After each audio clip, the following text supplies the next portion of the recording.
December 12, 1942. The Chicago winter air cut through James Whelan's civilian clothes like they weren't even there as he stepped off the crowded train at Great Lakes Naval Training Station, Illinois. His heart hammered against his ribs, not from the biting cold, but from what awaited him beyond the iron gates of America's largest naval training facility. The 17-year-old from Muncie, Indiana, gripped his cardboard suitcase tighter, knuckles white with tension, as a red-faced chief petty officer suddenly appeared before the disembarking crowd of young men.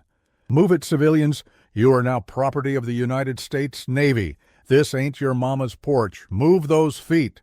The chief's voice carried over the wind as James and 47 other young men stumbled into a ragged line. The smell of coal smoke, industrial soap, and fear mingled in the air. The massive complex sprawled before them, hundreds of identical wooden buildings, thousands of white uniformed sailors moving in perfect formation across the grounds, and somewhere within this martial city, James would either become a sailor or wash out trying. He swallowed hard, tasting the metallic tang of anxiety on his tongue. A skinny recruit next to James whispered, "My brother went through here last year. Said the first day's the worst day of your life." Before James could respond, the chief was suddenly inches from the speaker's face. "Did I authorize you to flap your gums, civilian?" The chief's breath formed angry clouds in the frigid air. "You don't speak, you don't think, you don't even breathe unless I tell you."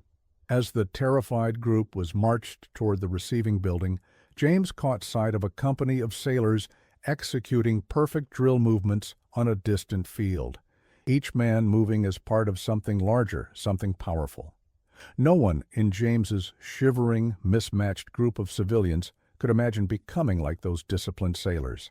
No one knew that by sunset, everything about them, their hair, their clothes, even their names, would be stripped away and replaced. What no one in the 47th Recruit Training Battalion could possibly know that morning was that one teenage recruit's first-day experience would later become standard training doctrine throughout the entire United States Navy. But first, James Whelan had to survive the next 12 hours. James Whelan was born on July 3, 1925, the second son of Thomas and Margaret Whelan in the small manufacturing town of Muncie, Indiana. His father worked at the Ball Brothers Glass Jar Factory, a stable if modest job that kept the family afloat through the worst years of the Great Depression. James grew up fishing in the White River, playing baseball in vacant lots, and tinkering with the family's Philco radio, a pastime that would later serve him well in the Navy. Unlike his older brother Thomas Jr., who excelled in school and sports, James was quiet and observant. His high school teachers noted his aptitude for mathematics and science, but also his reluctance to speak up in class. He preferred working with his hands, spending weekends helping his uncle repair automobile engines in a garage behind their modest home. By his sophomore year, he could disassemble and rebuild a carburetor with his eyes closed, a mechanical intuition that seemed almost magical to his friends. Jimmy never needed to be told how something worked. His childhood friend David Keller would later recall in a 1973 oral history, he'd just look at it, touch it, and somehow understand the soul of the machine.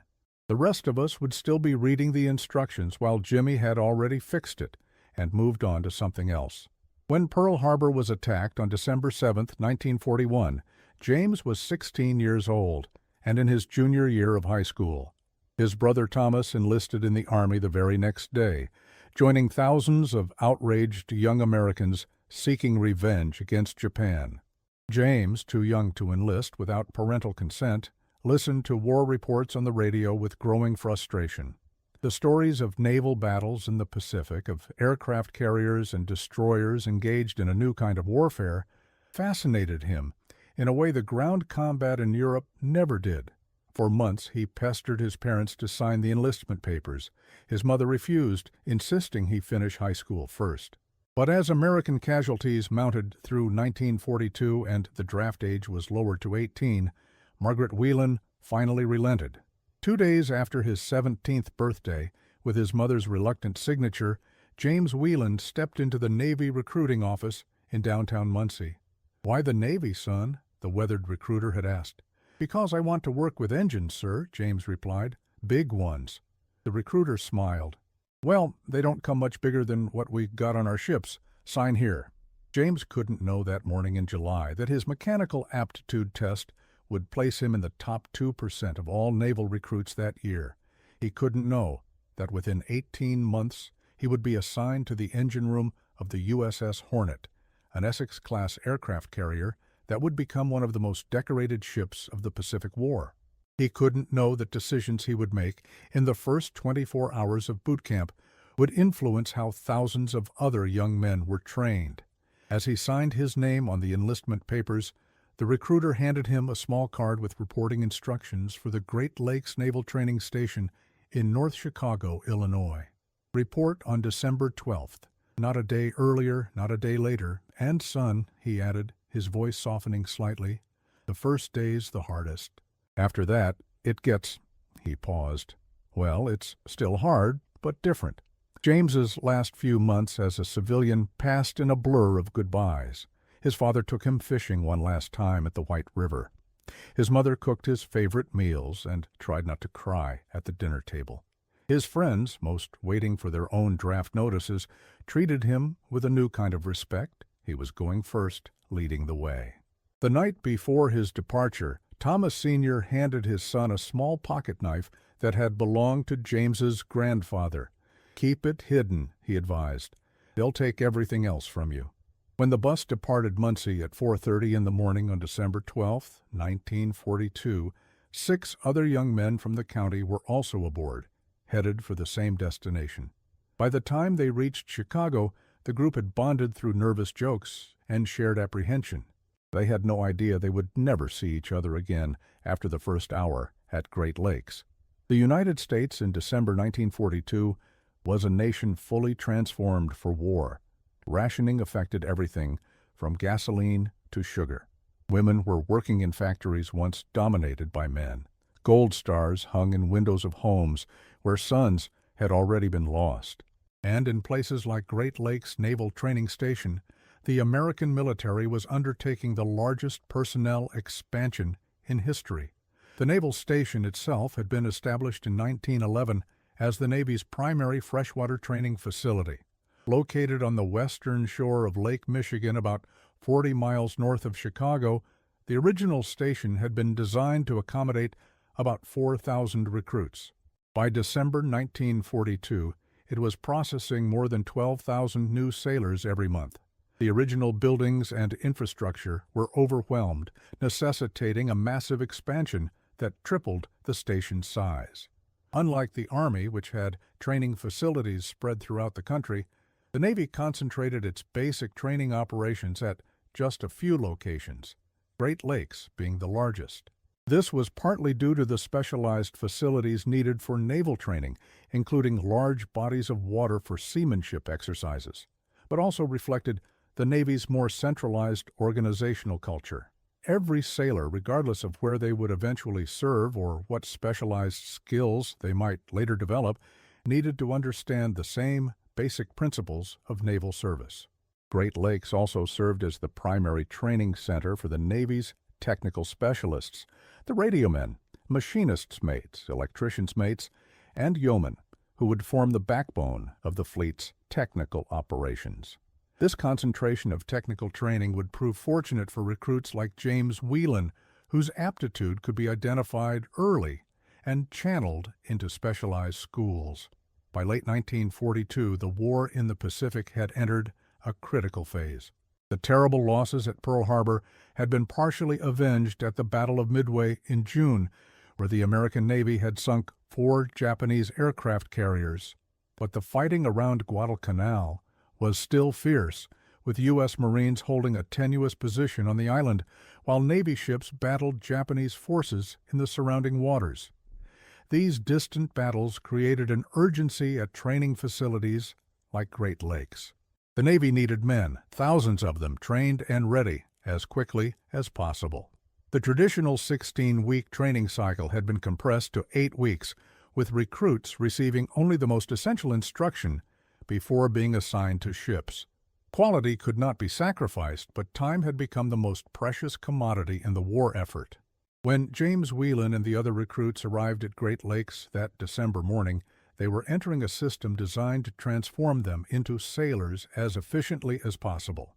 The Navy needed men who could follow orders instantly, work as a team, and perform complex tasks under extreme pressure.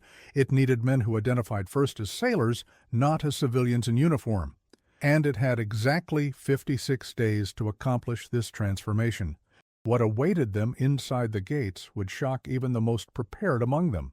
Move, move, move. The red-faced chief petty officer herded James and the other recruits toward a long wooden building marked Receiving Station. The icy wind whipped between the buildings, finding every gap in their civilian clothing.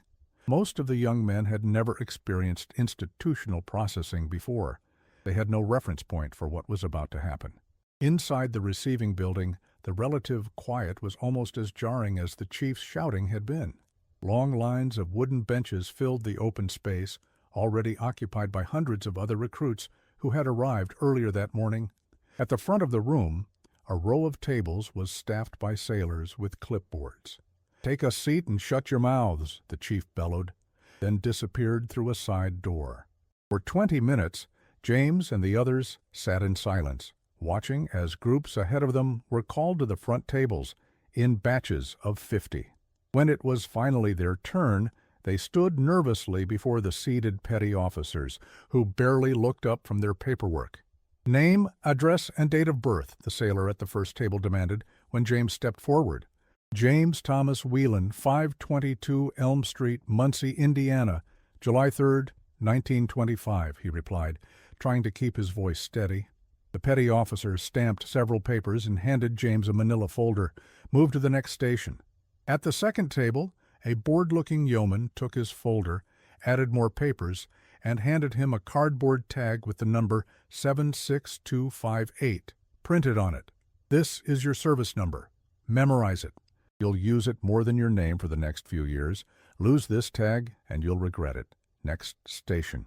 The assembly line continued, each table adding papers, taking information, issuing stern warnings. By the time James reached the last table, his folder had swelled to contain dozens of forms.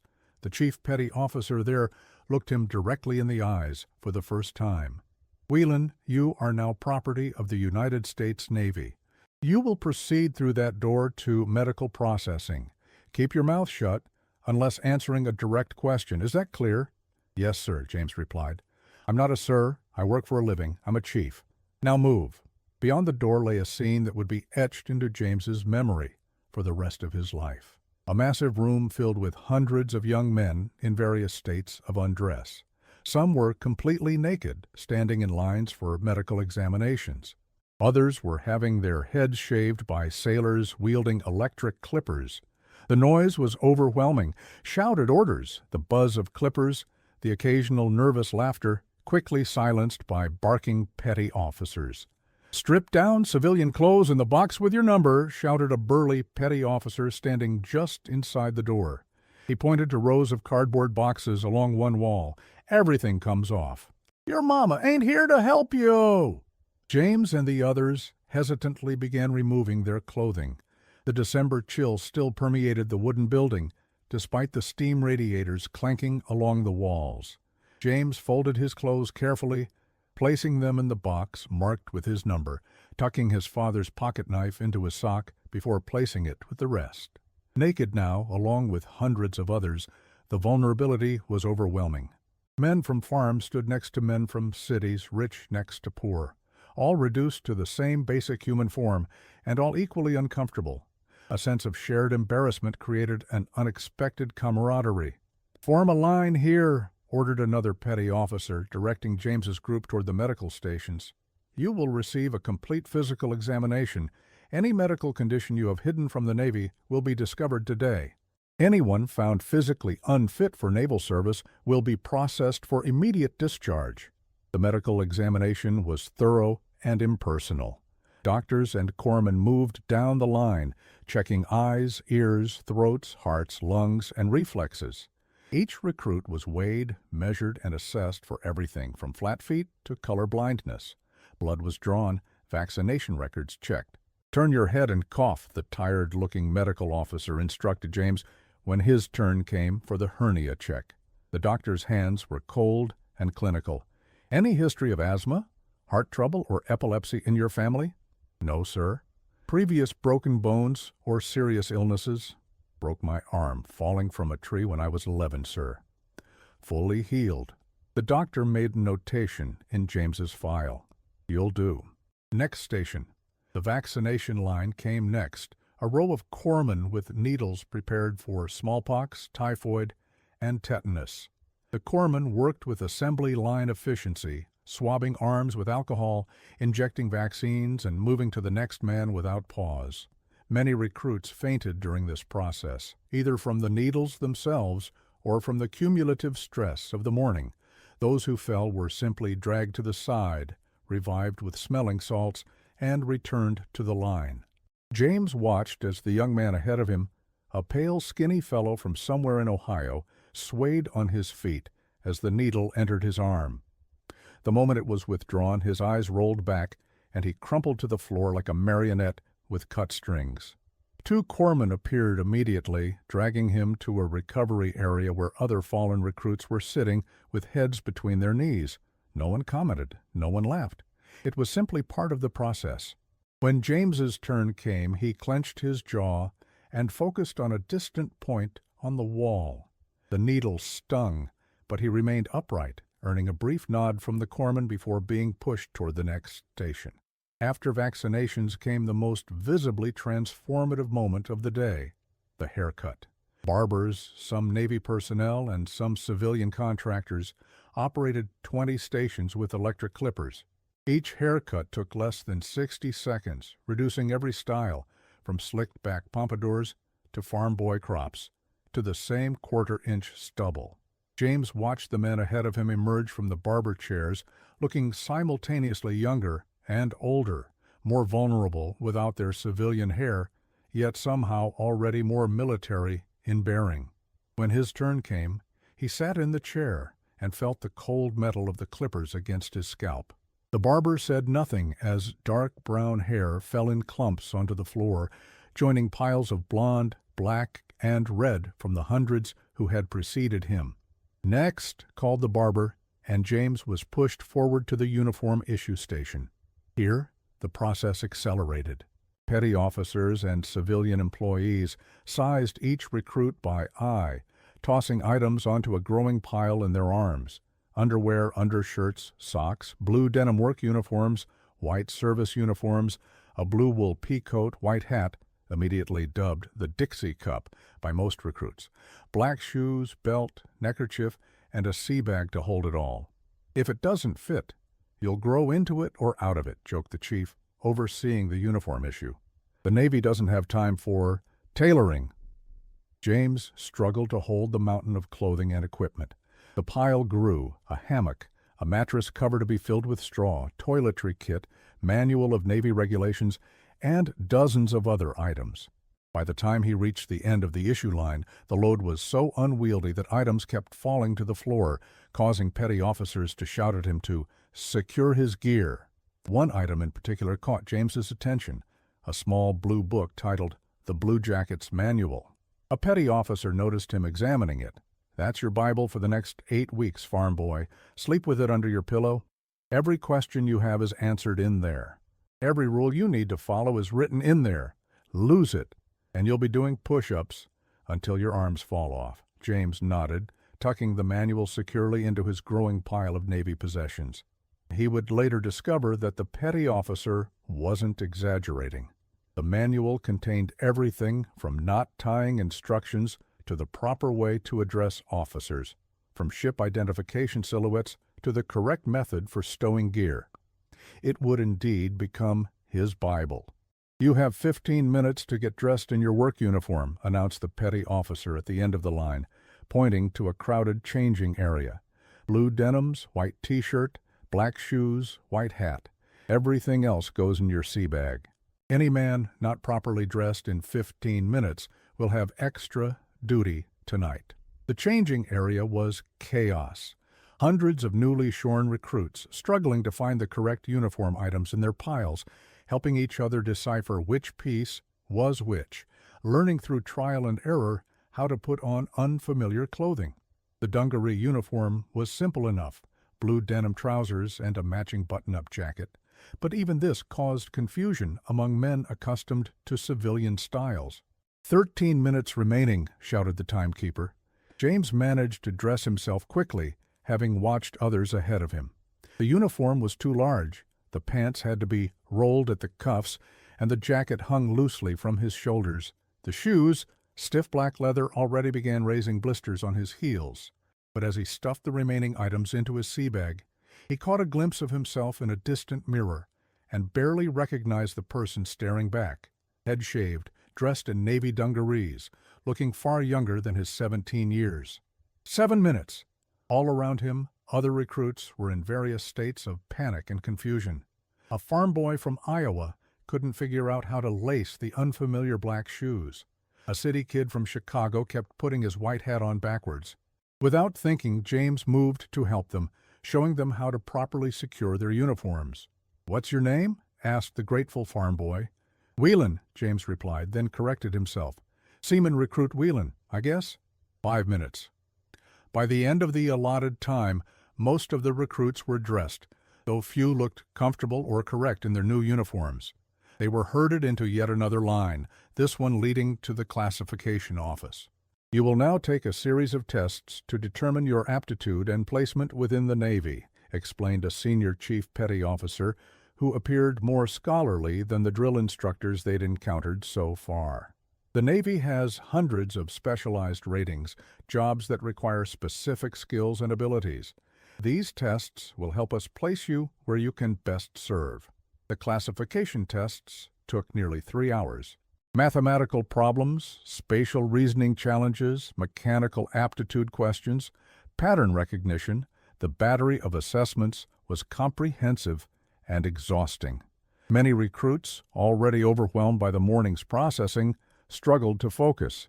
James, however, found himself energized by the intellectual challenge after the physical and emotional gauntlet of the earlier stations. One test in particular seemed designed specifically for his abilities, a complex diagram of an engine with parts missing. The task was to identify which parts were needed to make the engine functional. James completed it in half the allotted time, earning a raised eyebrow from the proctor.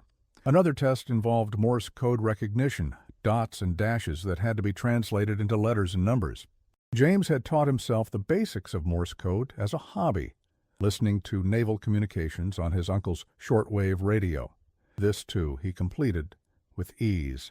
The final test was the most challenging, a series of mechanical puzzles that had to be disassembled and reassembled in a specific sequence. James's fingers, calloused from years of working on engines, moved with confident precision. When he finished, the testing officer made a special notation in his file. When the results were tabulated, a classification yeoman called James to his desk. "Whelan, your mechanical aptitude score is among the highest we've seen this month. With scores like these, you could qualify for the Advanced Engineering Program or Radio Technician School after boot camp. Do you have a preference?" James thought of the ships he'd read about, the massive engines that powered them through the world's oceans. "Engineering, sir. Yes, engineering." The yeoman stamped several forms in his file. "We'll process the recommendation. No guarantees, but with scores like these, you'll likely get it. Report to the mess hall for lunch, then to Barracks 42 for company assignment." Lunch was James's first experience with Navy food and Navy eating protocols. The mess hall was enormous, with rows of tables stretching the length of the building. The noise was deafening, hundreds of men eating, while petty officers shouted instructions about proper mess behavior. "You have exactly 12 minutes to eat. Do not speak while eating. Do not waste food. When you are finished, you will take your tray to the disposal area and proceed directly to your assigned barracks." The food itself was simple but plentiful. Meat stew, mashed potatoes, canned peas, white bread, and coffee. James realized he was ravenous. The morning's stress and physical activity having depleted his energy. He ate quickly, observing the more experienced recruits around him, mimicking their efficient movements. James noticed that some men were struggling to finish their food within the allotted time. A heavy-set recruit across from him seemed particularly distressed, his hands trembling so badly that half his stew ended up on the table instead of in his mouth. Without drawing attention, James nudged his own spoon closer to the man, demonstrating a more efficient scooping technique. The man gave a barely perceptible nod of thanks and adjusted his approach. This small moment of silent communication, helping without speaking, teaching without words, would become a crucial skill in the tightly controlled environment of boot camp. James was already learning that there were ways to maintain humanity within the rigid structure of military life, small kindnesses that could be exchanged without breaking rules. At precisely 1300 hours, James was already adapting to Navy time. They were marched to their assigned barracks. 42 was a long wooden building with rows of bunks stacked 3 high. Each recruit was assigned a specific bunk and locker. James was given a top bunk near the center of the room. The barracks itself was Spartan but functional. Bare wooden floors that would need to be scrubbed daily, windows with simple curtains that allowed minimal privacy. At the front of the room was a small office for the company commander, and at the rear were washroom facilities with open showers and toilet stalls without doors, the first of many privacy sacrifices that military life would demand. The room smelled of fresh paint, pine soap, and the lingering scent of previous occupants, a combination of sweat, wool uniforms, and shoe polish that James would come to associate with Navy life. Despite the building's apparent newness, part of the station's rapid expansion, it had clearly housed many companies before them. Names and dates had been discreetly carved into some bunk frames, silent testimony from those who had passed through earlier in the war. It was here that they met the man who would shape their next 8 weeks, Company Commander Chief Petty Officer William Hargrove, a 20-year Navy veteran with combat experience at Coral Sea and Midway. Chief Hargrove entered the barracks like a force of nature, his voice filling the space without seeming to raise it. "Gentlemen, welcome to the United States Navy. I am Chief Petty Officer Hargrove. For the next 8 weeks, I am your mother, your father, your priest, and your judge. My job is to transform you from undisciplined civilians into sailors worthy of serving alongside the men currently fighting and dying in the Pacific and Atlantic." He paced slowly down the center aisle, examining each recruit with piercing eyes. "Some of you will not make it through this training. Some will quit, some will fail, some simply won't have what it takes. But those who remain, those who persevere, will join the greatest naval force the world has ever known." The chief stopped in front of a nervous-looking recruit. "What's your name, son?" "Robert Johnson, sir. Chief Johnson. Why are you here?" "To serve my country, Chief," Hargrove nodded. A good answer, but not complete. He addressed the entire company. "You are here to learn how to stay alive and keep your shipmates alive. Every rule, every order, every drill has one purpose: survival. The sea is trying to kill you. The enemy is trying to kill you. Only perfect discipline and perfect teamwork will keep you alive." The chief's words hung in the air, their gravity sinking into 48 young minds. This wasn't about patriotic abstractions anymore. This was about survival, their own and their future shipmates. He continued his pacing. "Today you begin to learn what it means to be a sailor. First lesson: in the Navy, you are never alone. Your actions affect every man around you. Your success or failure is shared." To demonstrate his point, Chief Hargrove selected 5 recruits at random, including James, and had them stand in a row at the front of the barracks. These 5 men are now responsible for each other. If one fails inspection, all 5 will face consequences. If one excels, all 5 will be recognized. He looked directly at James. "This is how it works aboard ship. One man's mistake can sink an entire vessel. One man's vigilance can save hundreds of lives." The 5 recruits exchanged nervous glances, suddenly bound by this arbitrary but significant connection. James made mental notes of their faces, knowing that their fates were now intertwined with his. Chief Hargrove picked up a length of line from a nearby table. "This is not a rope. In the Navy, we have lines, not ropes. This particular line can hold 2,000 pounds when properly tied.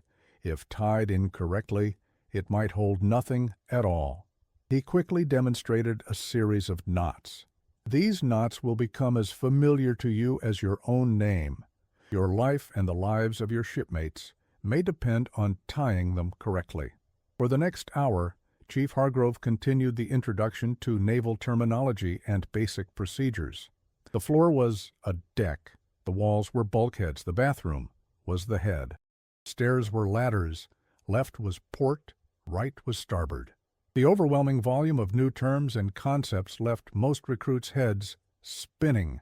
"You have 15 minutes to stow your gear according to this diagram," the chief announced, posting a detailed illustration on the bulkhead. "Every item has its place. Every recruit's locker and bunk will be identical. This is not about personal preference. This is about efficiency and readiness." The scramble to properly arrange their equipment was chaotic. Many items still had unfamiliar names, and the exact folding and placement requirements seemed impossibly precise. James worked methodically, focusing on one item at a time, helping those around him when he could. What struck him most was the detailed precision of the requirements: socks rolled exactly 2 inches in diameter, underwear folded to precise dimensions, the manual placed at the exact center of the shelf. Nothing was arbitrary. Everything had a reason. The Navy's obsession with standardization was already becoming clear. 16 minutes later, Chief Hargrove began his inspection. The first 10 lockers failed to meet standards. Beds improperly made, uniforms incorrectly folded, equipment out of alignment. Each failure resulted in the contents being dumped onto the floor, with the recruit given 5 minutes to restore order. When the chief reached James's area, he paused. The locker was organized exactly according to the diagram. The bunk was made with tight, precise corners. Every item was in its place. "Your name, recruit?" "Whelan, Chief." "James Whelan." "Whelan? Did you serve in the Boy Scouts?" "No, Chief. My father worked in a factory. Everything had its place there, too." Hargrove nodded slightly, the closest thing to approval they had seen from him. "Show Johnson how to fold his uniform properly." "Aye, Chief," James responded, using the Navy acknowledgement he'd already picked up. This small interaction, being singled out for competence rather than failure, established James's position within the company. Without realizing it, he had taken the first step toward leadership, toward becoming someone others would look to for guidance. By 1700 hours, the company had been transformed from a collection of individuals into something resembling a unit. They had received their first lessons in marching, standing at attention, and responding to orders. They had been assigned watches and duties. They had begun to learn the complex rhythm of Navy life. During their first attempt at marching as a unit, the results were comically disastrous.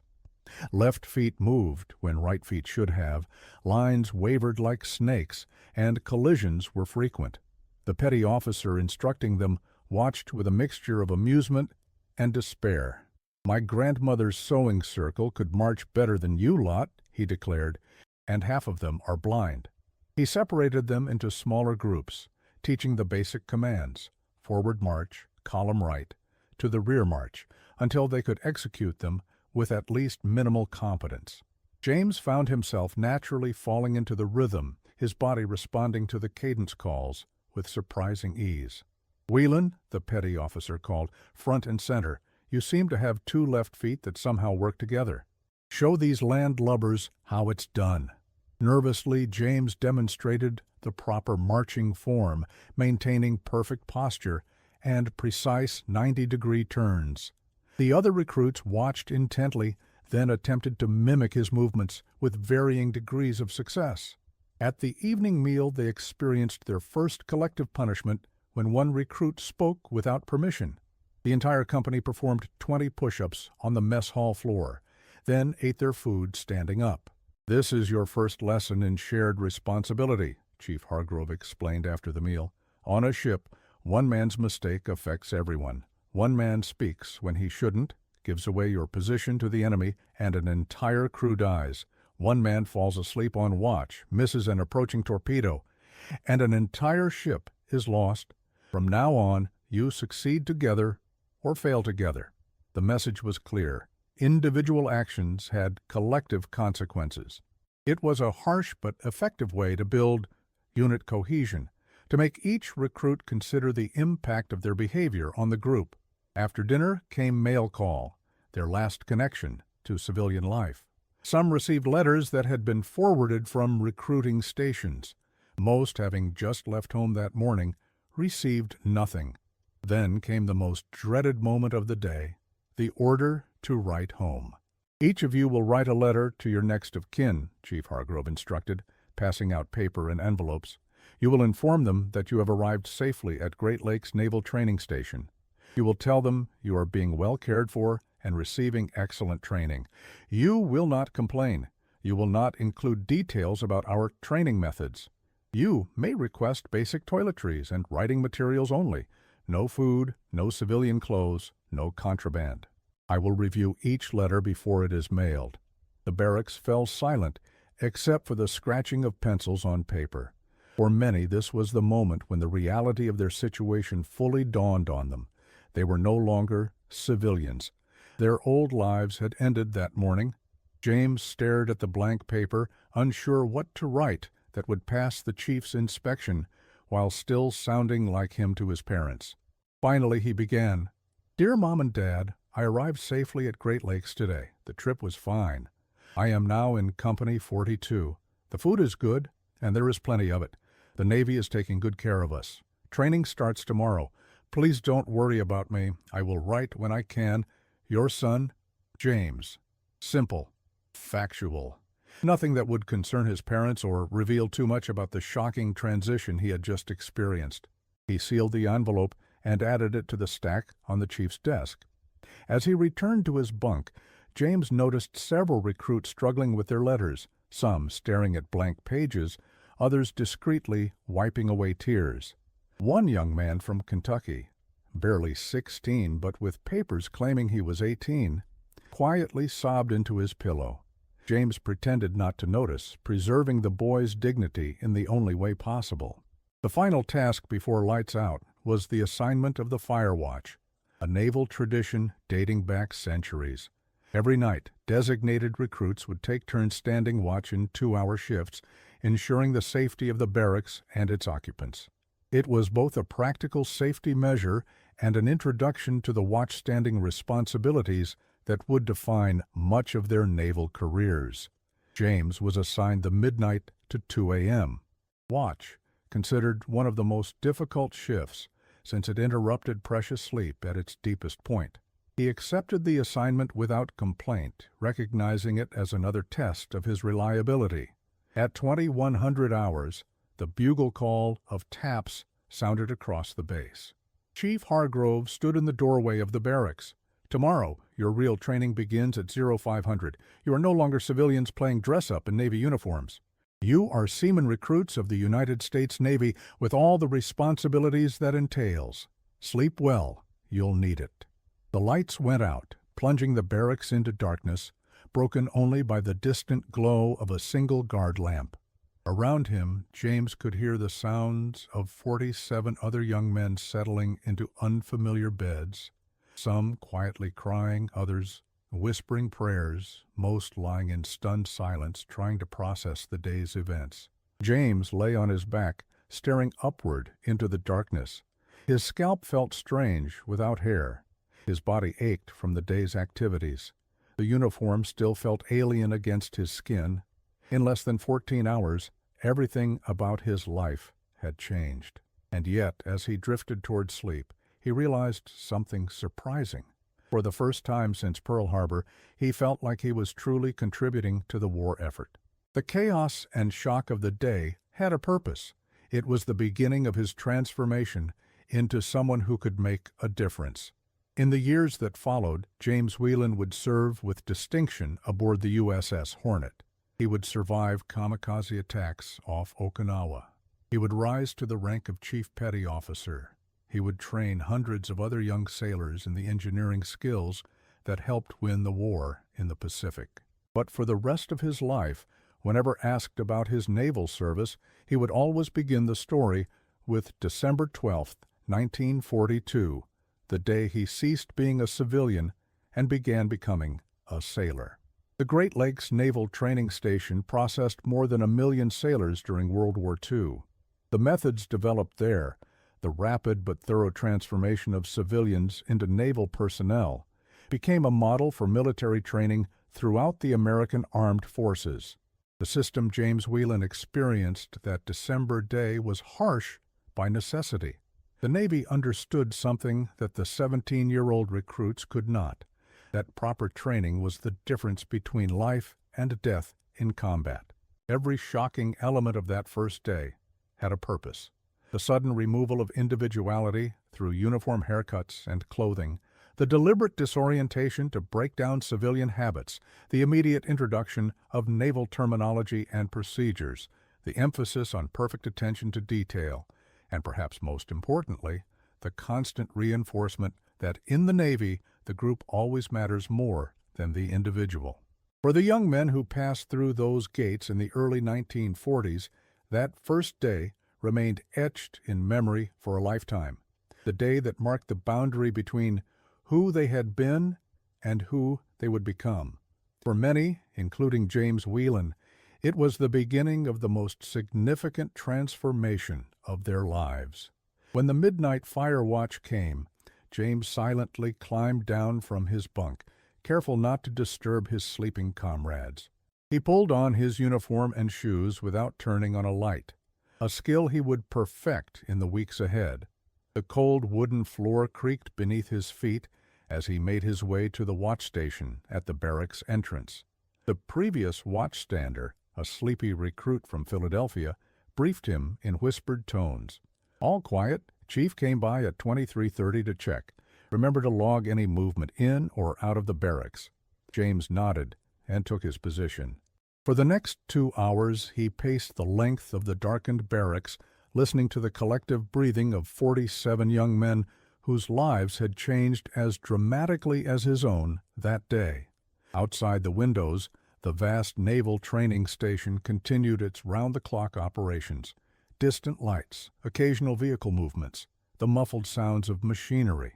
In those quiet hours of his first fire watch, James Whelan had time to reflect on everything that had happened since stepping off the train that morning. He thought about his parents back in Muncie, probably lying awake worrying about him. He thought about his brother Thomas, somewhere in North Africa with the Army. He thought about the farm boy from Iowa and the city kid from Chicago who he had helped with their uniforms. Strangers that morning, now somehow connected to him by this shared experience. Most of all, he thought about ships, massive vessels cutting through Pacific waves, their engine rooms thrumming with power, their crews working in perfect coordination. Somewhere out there, a berth was waiting for him, a position in an engine room where his natural mechanical ability could contribute to the war effort. All he had to do was survive these 8 weeks of training. As he completed his rounds, checking doors and windows, counting sleeping forms, James made a silent promise to himself. He would not merely endure this training, he would excel at it. He would absorb every lesson, master every skill, and emerge as the kind of sailor the Navy needed. At 2 a.m., he woke his relief, a nervous recruit from West Virginia who had never before been responsible for others' safety. James provided a thorough briefing, then returned to his bunk. Despite the interrupted sleep, he felt a new sense of purpose, a clarity that hadn't been there when he first lay down. In a 1985 interview with the Naval Historical Center, the then-retired Commander Whelan reflected on that day. "It seems cruel when you're going through it, the shouting, the rush, the confusion. But 2 months later, when I reported to the Hornet, I understood. In battle, there's no time for discussion or individual preferences. There's only orders and immediate action. Great Lakes taught us that from day one. It probably saved my life a dozen times over." The United States Navy of World War II became the most powerful naval force in human history, projecting American power across two oceans simultaneously. Its victories at Midway, Leyte Gulf, and countless other engagements helped secure Allied victory. Behind those triumphs were millions of sailors who all shared one common experience, that first shocking day of boot camp when they ceased being civilians and began the journey to becoming the fighting sailors who would win the greatest naval war in history. Would you have endured what they endured? Would you have adapted as they adapted? The greatest generation didn't begin as the greatest. They were ordinary young men transformed by extraordinary circumstances. Their journey began with that first day, when they took their first steps into the unknown, trusting that the discipline and training of the United States Navy would carry them through the greatest conflict the world had ever known. Share this story so others remember what courage really means, not just in battle, but in that first momentous day when millions of young Americans surrendered their civilian identities and began the transformation that would ultimately save the free world.